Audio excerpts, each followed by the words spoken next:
अस्सलामु अलैकुम व रहमतुल्लाह। आज मैं आपसे एक बहुत ही असरअंदाज कहानी शेयर करना चाहता हूँ जो अल्लाह की बेपनाह रहमत और इखलास के साथ की गई तौबा की खूबसूरती को बयान करती है। एक दफा का जिक्र है, एक आदमी ने 99 लोगों को कत्ल किया था। अपने गुनाहों का बोझ महसूस करते हुए उसने एक दीनदार शख्स से पूछा, क्या मेरी मगफिरत हो सकती है?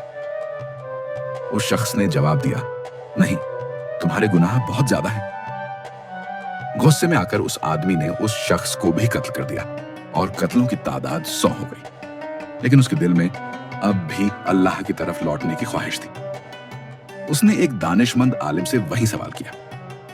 आलिम ने जवाब दिया, हाँ, बिल्कुल हो सकती है। तुम्हारे और अल्लाह की मगफिरत के दरमियान कौन आ सकता है? उसकी रहमत सब गुनाहों से बढ़कर है।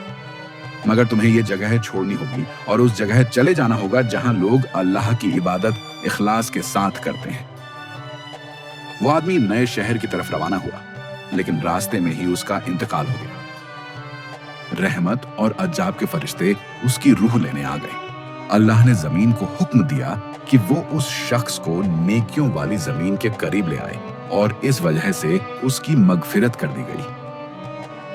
ये कहानी हमें याद दिलाती है कि चाहे हमसे कितने भी गुनाह हो चुके हों, अगर हम सच्चे दिल से तौबा करके सिर्फ एक कदम भी बदलते हैं तो अल्लाह की रहमत हमें पा लेती है। कभी भी उसकी मगफिरत से उम्मीद मत खोना।